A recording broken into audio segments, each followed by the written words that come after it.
안녕하세요. 피아니스트 서필원, 김유빈, 전수진, 정다현, 김종원 원장입니다.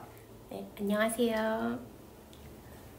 네, 이번 시간에는 저희가 지난 시간에 이어서 퀸 엘리자베스 컴피티션 2025년도 피아노 부문에 드디어 한 명 남은 위너에 대해서도 이야기를 하고, 그리고 또 전반적으로 어떤 연주, 그러니까 여태까지 세미파이널이랑 파이널이랑 또 그 전에 연주들까지 생각했을 때 어떤 연주가 가장 인상에 깊게 남으셨었는지 등을 조금 얘기를 해볼게요.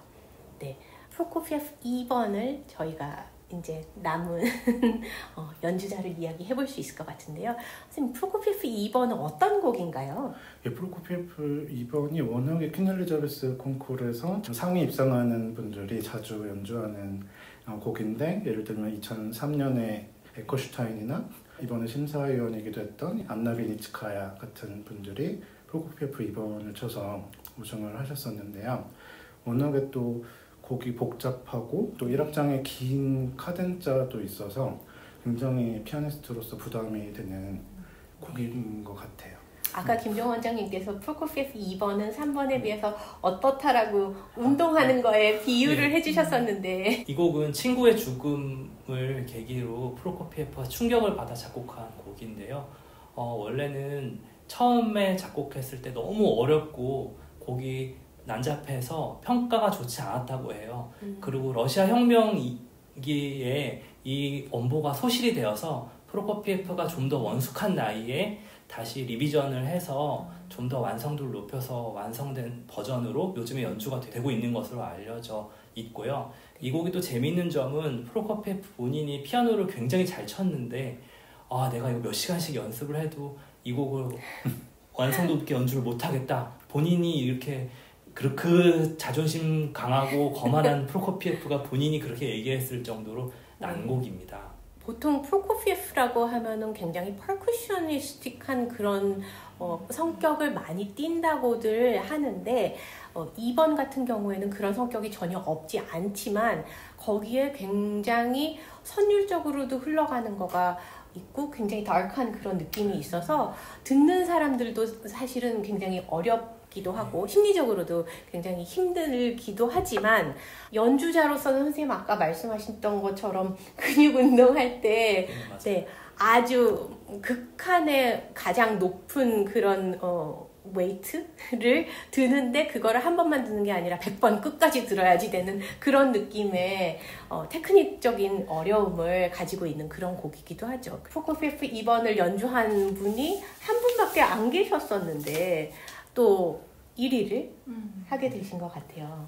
네, 선생님 그 연주는 어떻게 보셨나요?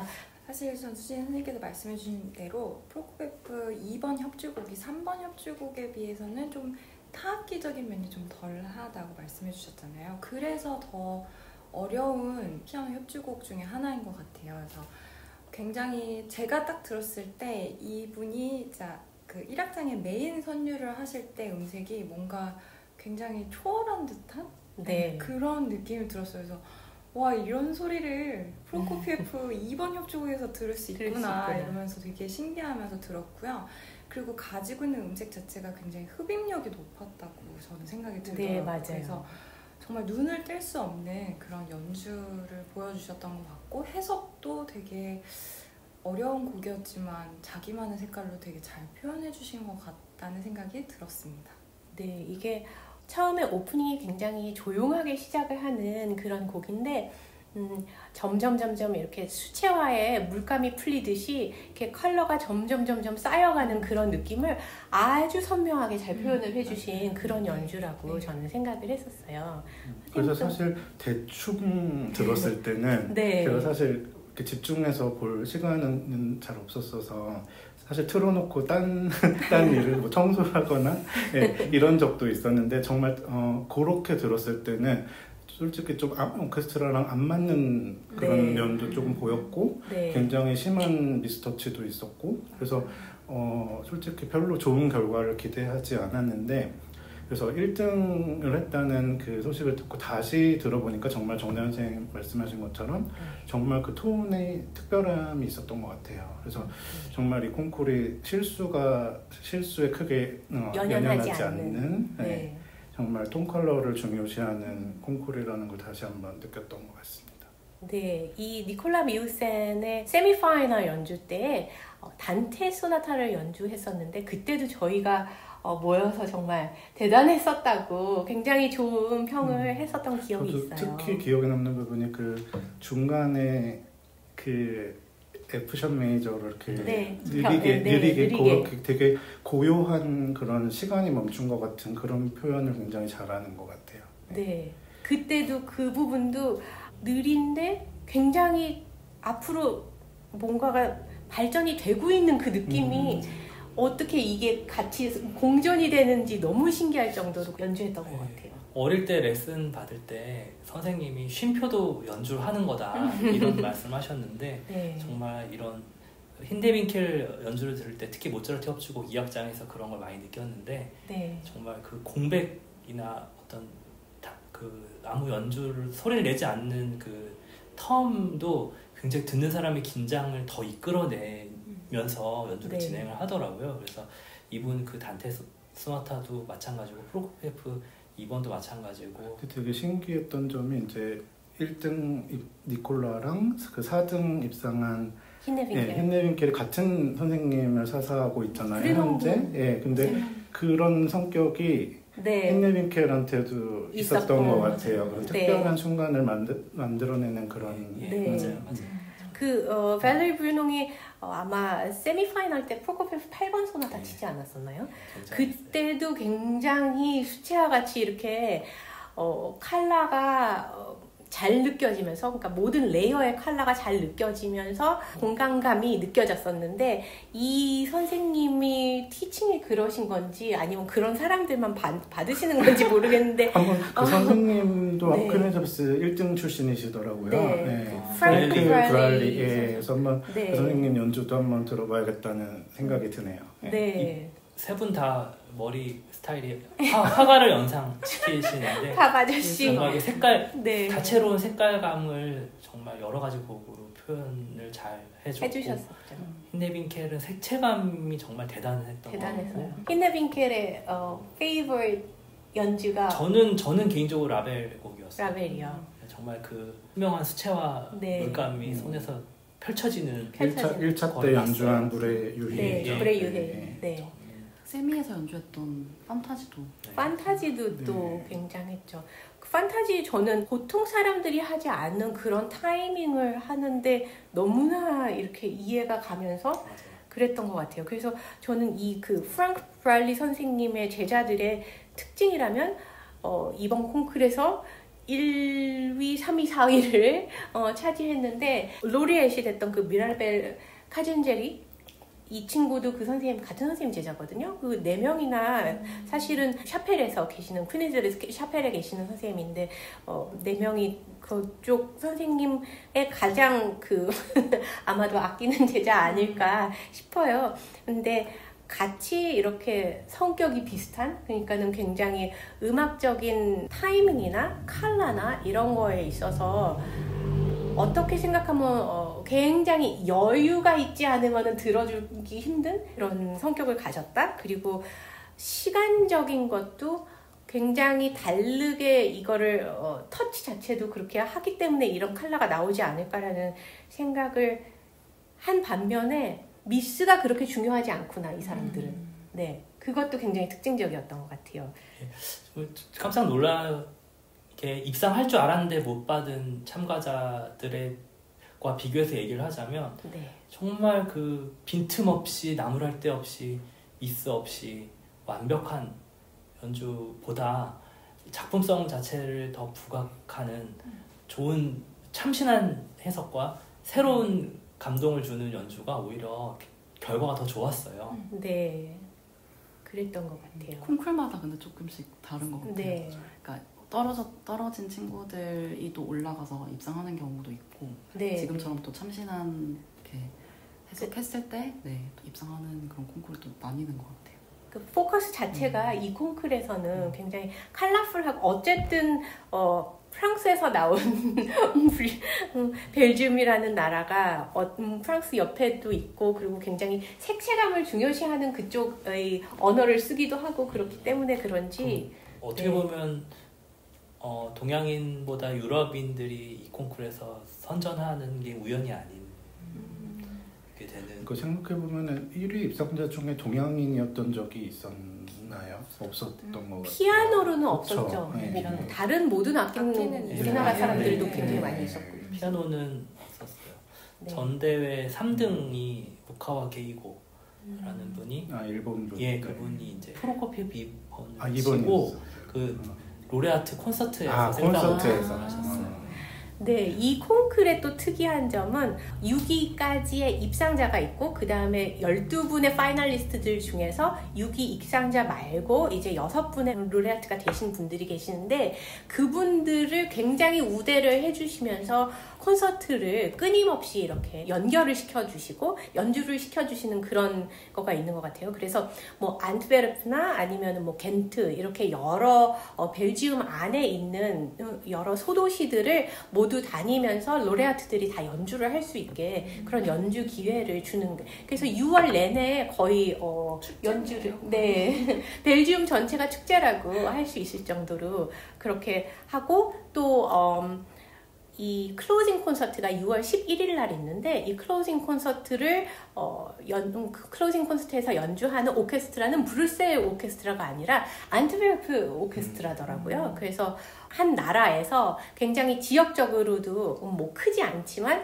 이렇게 모두 고르게 발전을 시켜주는 그런 점에 있어서는 굉장히 좋은 그런 면을 보게 될 수 있었던 것 같아요. 그러니까 이게 정말 그 지역 분들의 축제인 거를 다시 한번 느낀 게 제가 오늘 아침에 일찍 일어나는 바람에 이 시상식까지 다 봤거든요. 그 시상식을 기다린 심사위원들을 기다리는 그 관객들의 모습을 정말 오랫동안 계속 카메라로 비춰줬는데 시간이 이제 현지 시간으로 밤 12시가 넘어갔는데도 정말 한 분도 자리를 떠나지 않으시고 않고. 그 결과를 보겠다고 다들 기다리고 계시는 게 참 대단하구나 느꼈습니다. 하품하시는 분도 물론 계시긴 했는데 그래서 그 카메라 또 워크가 너무 좋아가지고 무슨 영화 보는 것 같았어요. 네. 그래서 오늘 사실은 저희가 김유빈 선생님을 또 모시게 된 것 중에 하나가 김유빈 선생님도 브뤼셀에서 콩쿠르 열린 때 같이 참가를 해주셨었고요. 그 분위기를 또 현장 분위기를 잘 이해를 하시고 계시기 때문에 모셨는데요. 선생님은 이렇게 파이널까지 진행이 되는 거 보니까 어떠셨어요? 제가 2016년에 그 참가를 했었는데 벌써 이게 10년 다 돼가는 것도 되게 신기하기도 하고, 그러니까 거의 룰은 거의 비슷하긴 한데 곡을 뭐 지정곡이나 이런 거 조금씩 달라지는 것도 있고, 그리고 선생님이 참가하셨을 때 선생님은 에튜드를 4곡을 치셨어야지 됐었다고 하네요. 4곡을 원래는 이제 바흐 평균율이랑 그 다음에 이제 고전 소나타 1악장 이렇게 내고, 그 다음에 에튜드 4개 중에 1시간 전에 이제 골라주는 거였는데, 제가 베토벤 소나타랑 평균율이 조금 짧아서 그랬던지 에튜드 4개를 다 치라고 1시간 전에 이제 마킹을 해서 갖다 주셨어요. 그래서 약간 1시간 전에. 그래서 이번에 또 그 아마 곡 길이에 따라서 2곡을 치신 분도 있고 3곡을 치신 분도 있었던 것 같아요. 근데 또 그때는 이제 평균율이 또 있었군요. 그래서 지금 막 참가하고 있는 학생들한테는 제가 곡을 길이를 잘 조절을 하지 않으면 에튜드를 4개를 칠 수 있다. 가져다 줄 수 있다 이렇게 얘기를 하고 했습니다. 네. 그때 1위 입상자는 누구였나요? 그때 루카스 본드라첵이라고 그 체코 사람이었어요. 워낙에 단단하신 분이죠. 네, 라흐 3번 치고 입상하셨는데 워낙 압도적이셔가지고. 그분은 그러셨구나. 이 콩쿠르는 순위는 발표가 되는데 점수가 발표가 된다거나 이런 거는 없죠? 네. 사실 이 12분이 다 너무 사실 훌륭한 피아니스트시기 때문에 사실 순위가 그렇게 중요하지는 않은 것 같아요.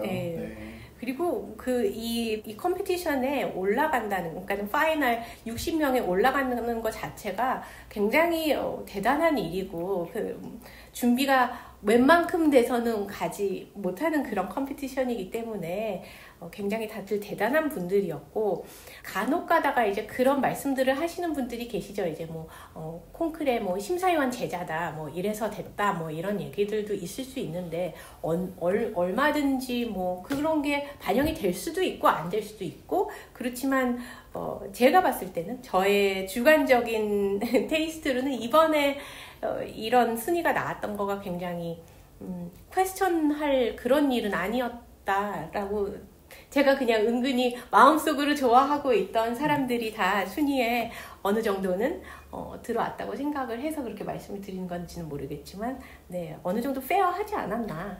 그 일부만 보고 얘기할 수 없을 것 같아요. 네. 처음부터 다 보면 네. 정말 이분들이 그 콩쿨은 단점을 감추는 것도 중요하지만 장점을 보여주는 게 또 중요한데, 중요하죠. 단점을 깎다 보면 장점도 같이 깎이기도 해서 아쉽긴 하지만, 네. 이분이 가진 장점이 얼마만큼인지를 평가하는 게 다 주관적으로 볼 수밖에 없기 때문에 논란이 없는 콩쿨이 어디 있겠냐마는, 네. 자세히 면면을 들여다보면 그 입상하신 분들 다 대단한 장점이 있습니다. 가지고 계시죠. 네. 네. 그리고 또 중요한 건 이제 저희는 인터넷 중계로 이제 봤지만, 네. 또 현장에서 라이브로 들었을 때는 또 전혀 다른 소리를 또 들을 수가 있기 때문에, 네. 네, 또 이제 이 그러니까 결과를 보고 조금 갸우뚱하신 네. 분이라면은 그런 네, 쪽으로도 또 생각해 보실 수 네, 있을 것 네, 같아요. 네. 왜냐하면은 이렇게 파이널이나 아니면은 모차르트 콘체르토 같은 걸 쳤을 때 저희는 어쨌든 간에 중계가 되면서 마이크를 한번 건너서 이렇게 들리는 그 밸런스로 듣는 거고, 현장에서는 정말 시황으로 들리는 그런 연주이기 때문에 밸런스가 저희한테 들리는 거랑은 또 확연히 다를 수도 있고 하기 때문에 그렇다고 해요. 그래서 이제 라이브 연주를 자주 저희가 들으러 가야 되는 또 네. 이유이기도 합니다. 네. 네, 이분들이 서울에도 9월인가 언제 오시는 것 같아요. 그러니까는 궁금하신 분들도 라이브로 가서, 저희는 아무래도 갈 것 같죠? 가서 보시고, 이렇게 컴피티션만이 아니더라도 많이 이렇게 라이브로 음악을 접해 보시면, 아, 영상으로 봤을 때 이렇게 했구나, 아니면 영상으로 이렇게 봤을 때 라이브에서 이렇게 했구나 하는 상상도 조금 가능할 것 같아요.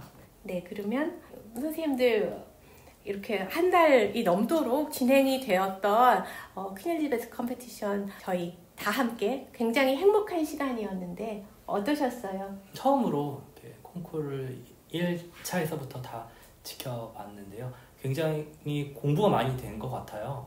일단 음악을 편집해서 클립이나 쇼츠로 듣게 되면 틀린 부분이나 단점을 더 주목하게 해서 보게 되는데, 거기서 더 집중해서 많이 듣다 보면 이 사람이 진짜 표현하려고 하는 것이 뭔지, 의도한 게 뭔지를 보게 되면, 아까도 말씀하셨지만 장점을 더 많이 더 보고 알 수가 있게 되거든요. 그래서 그런 점에서 앞으로 음악을 들을 때도 도움이 될 만한 자양분이 될 것 같아요. 네. 선생님 어떠셨어요? 저는 이게 콩쿨이라고 해서 저희가 생각하는 콩쿨이라고 하면은 약간 경쟁하고 막 이기려고 하고 그런 모습이 간혹 보이잖아요. 근데 이 콩쿨에서는 그런 모습보다는, 특히 결선 진출하신 분들 모두 본인이 연주하고 있는 음악에 굉장히 헌신하고 있다라는 느낌을 많이 받아서 되게 감동적이었던 것 같아요. 이렇게 어린 나이임에도 불구하고 1등이라는 것보다는 자기가 연주하고 있는 그 시간에 충실하면서 어떻게 하면 이걸 잘 표현할 수 있을까라는 마음이 되게 보였던 것 같아서 저는 그런 쪽으로 또 많이 배우지 않았나 싶습니다. 네. 선생님 또. 저는 또 콩쿨 또 한 달 정도 이렇게 진행되는 걸 보면서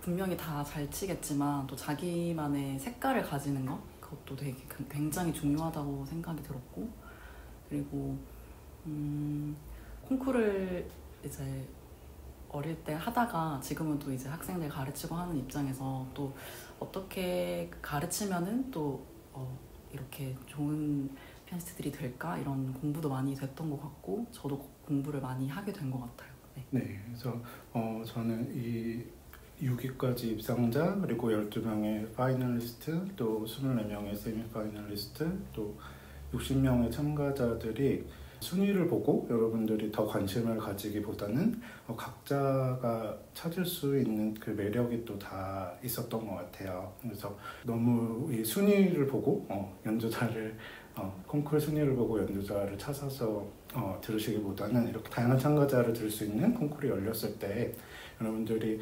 여러분만이 좋아할 수 있는 그런 어떤 동네 맛집 같은 네, 그런 연주자를 찾아보시는 것도 네, 도움이 될 것 같다는 생각이 들었습니다.